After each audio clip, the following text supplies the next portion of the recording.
नमस्ते, नमस्कार। कैसे हैं आप सब? आशा है कि एकदम बढ़िया होंगे। आज की क्लास में हम एक ऐसी समस्या के बारे में बात करने वाले हैं जो बच्चों के लिए उलझन का विषय बना हुआ है। बच्चे पूछ रहे हैं कि यदि वाक्य में पूछा जा रहा है कि संज्ञा पद, उसका परिचय कैसे दिया जाए, या सर्वनाम या क्रिया या विशेषण। तो देखिए, सबसे पहले हम क्या करते हैं कि हम कुछ वाक्य लेते हैं, ठीक है। वाक्य के द्वारा हम आपको आसानी से समझा पाएंगे। पहला वाक्य है, गंगा एक पवित्र नदी है। प्रश्न यह है कि वाक्य में प्रयुक्त संज्ञा पद का परिचय दीजिए। हम ये समझते हैं कि पद कहते किसे हैं। जब वर्णों का सार्थक समूह यदि जुड़ करके शब्द बनता है तो वही शब्द जब वाक्य में प्रयोग में लाया जाता है तो उसको पद बोलते हैं। और यही जो है, इसी पद का परिचय हमसे पूछा जा रहा है।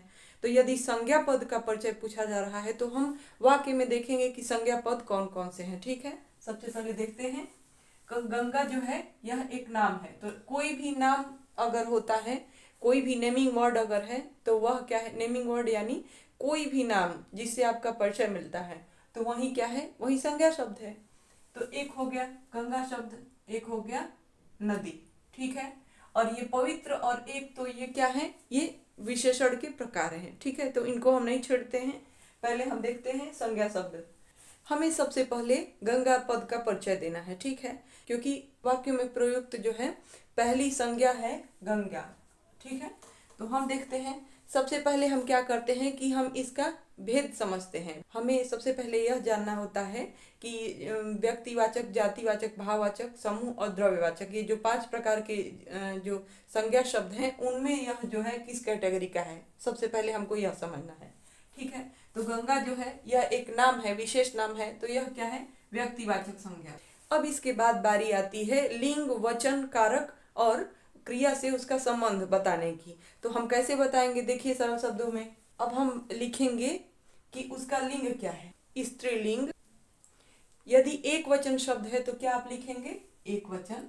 हम सबसे पहले आपको एक महत्वपूर्ण बात बताते हैं कि यदि संज्ञा शब्द में आपको पद परिचय बताना होता है और वाक्य में यदि जो है सहायक क्रिया है, केवल हम देखते हैं कि केवल सहायक क्रिया है, तो यहाँ पे हम क्या करेंगे कि मुख्य क्रिया न होकर के यदि सहायक क्रिया है तो हम क्या करेंगे कि यहाँ पे संज्ञा का भेद बताएंगे। स्त्रीलिंग जो है तो लिंग बता देंगे और उसका वचन बताएंगे, ठीक है। जो सर्वनाम है उसका पद परिचय जो है हम थोड़ा सा अलग ढंग से देते हैं, तो इसके बारे में क्लास में हम आपको आगे बता रहे हैं। अब बात करते हैं नदी। नदी शब्द में किस संज्ञा का प्रयोग हुआ है, तो नदी जो है जातिवाचक संज्ञा शब्द है। अब बारी आती है कि किस लिंग का ये शब्द है, तो नदी जो है यह स्त्रीलिंग का शब्द है और एक वचन का है। इतना जो है लिखना पर्याप्त होगा, ठीक है।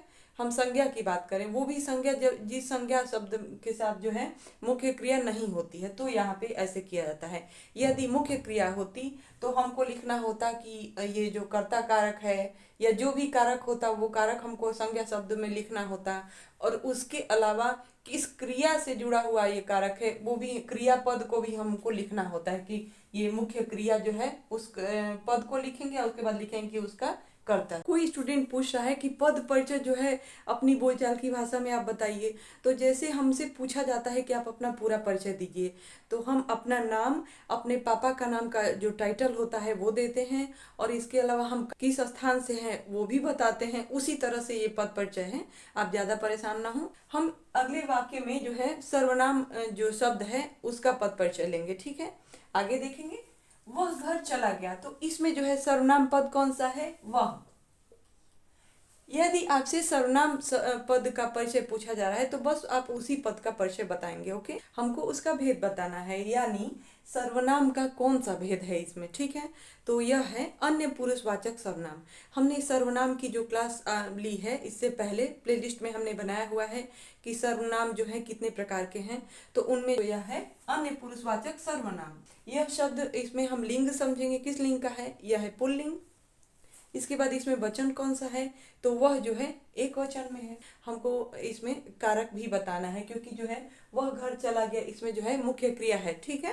तो चलिए हम देखते हैं, हम क्या लिखेंगे। सबसे पहले हम लिखेंगे पहले क्रियापद को। जितने भी व्याकरणिक जो है परिचय बनते हैं हमको सब लिखना होता है शॉर्टकट में, ठीक है।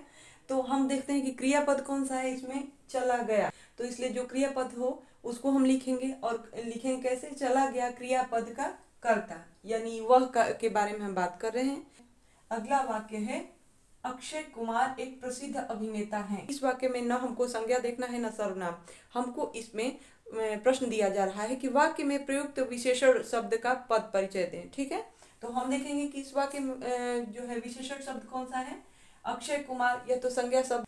एक, यह जो है यह क्या है, एक जो है यह प्रविशेषण है, क्योंकि हमने आपको बताया था विशेषण और प्रविशेषण के क्लास में कि जो है संख्यावाचक जो है यह विशेषण है, ये और विशेषण की विशेषता बतला रहा है, प्रविशेषण कह सकते हैं। ठीक है, अब देखेंगे प्रसिद्ध जो है ये प्रविशेषण हो गया, तो हम इसका नहीं बताने वाले, हमको बताना है प्रसिद्ध जो ये शब्द है, हम इसका जो है पद परिचय देने वाले हैं।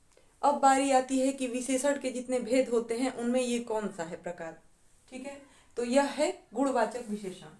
अगर एक अभिनेता है अगर होता तो एक जो है संख्यावाचक विशेषण कहा जाता। प्रसिद्ध जो है एक और प्रसिद्ध, तो ये जो है प्रसिद्ध शब्द की विशेषता बतला रहा है, यह इसलिए यह क्या हो गया शब्द, यह हो गया प्रविशेषण। ठीक है, इस बात को आप क्लियर कर लें। आगे बढ़ते हैं, गुणवाचक विशेषण हो गया। अब देखते हैं लिंग कौन सा है इसमें, तो ये है पुल्लिंग शब्द और एक वचन। विशेषण में जो है अवस्था भी बतानी होती है, उसमें 3 अवस्थाएं होती हैं, जैसे मूल अवस्था, उच्चतर अवस्था और उच्चतम अवस्था।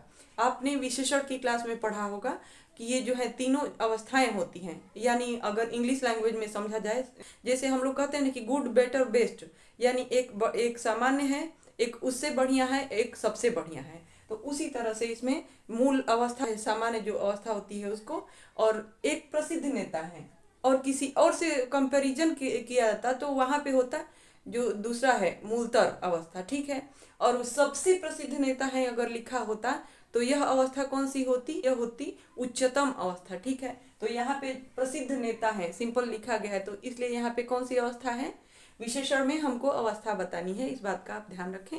यहाँ पे है मूल अवस्था। जैसे हमने एक वाक्य लिया, बड़े बड़े संदूकों में कपड़े रखे हुए हैं, तो यदि बड़े बड़े शब्द जो हैं अगर उनका जो है विशेषण का शब्द का पद परिचय देना होता तो अवस्था नहीं लिखते, हम उसमें लिखते पुनरुक्त प्रयोग, क्योंकि जिस तरह से वाक्य में प्रयोग किया गया है उसकी खूबी क्या है उसी विशेषता को हमको लिखना होता है। ठीक है, यानी शब्द से संबंधित जितनी भी विशेषताएं हैं, लिंग हो, वचन हो, कारक हो या विशेष्य हो, कुछ भी हो, तो इसमें जो है विशेषण जो है इसमें हम लोग को कारक की जगह पे क्या लिखना होता है, विशेष्य पद लिखना होता है कि किस विशेष पद का ये विशेषण है। ठीक है, हम देखते हैं वाक्य अक्षय कुमार, यह हमारे विशेष्य हैं, हमने लिखा कि अक्षय कुमार विशेष्य का विशेषण।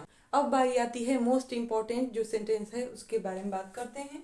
देखिए, प्रधानमंत्री विदेश जा रहे हैं, इस वाक्य में प्रयुक्त क्रियापद का परिचय देना है हमको, तो हम क्या करेंगे, सबसे पहले हम उसको देख लेते हैं।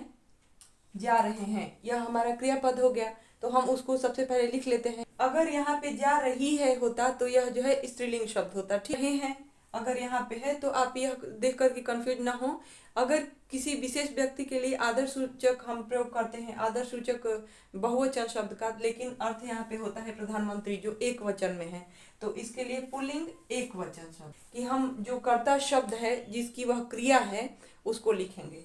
तो हम देखेंगे प्रधानमंत्री जो शब्द है वह शब्द कर्ता है यहाँ पे, तो हम देखेंगे जा रहे हैं, यह जो है हमारी वर्तमान काल क्रिया है, वर्तमान काल में भी जो है यह अपूर्ण वर्तमान काल की क्रिया है, तो हम लिखेंगे अपूर्ण वर्तमान काल की क्रिया। हमने आज की क्लास में संज्ञा, सर्वनाम, विशेषण और क्रिया, इन जो 4 तरह के जो पद होते हैं इनका परिचय हमें कैसे देना है हमने सरल भाषा में समझा। अब अगली क्लास में हम समझेंगे कि क्रिया विशेषण, समुच्चय बोधक, संबंध बोधक और विस्मयादि बोधक जो अविकारी शब्द होते हैं 4 तरह के, उनका पद परिचय हमें कैसे देना है, उनका पद परिचय इनसे थोड़ा अलग है, तो इसके लिए कल वाली क्लास में आप जरूर जुड़ें। ठीक है, हम आएंगे पूरी तैयारी के साथ, फिर मिलते हैं, धन्यवाद।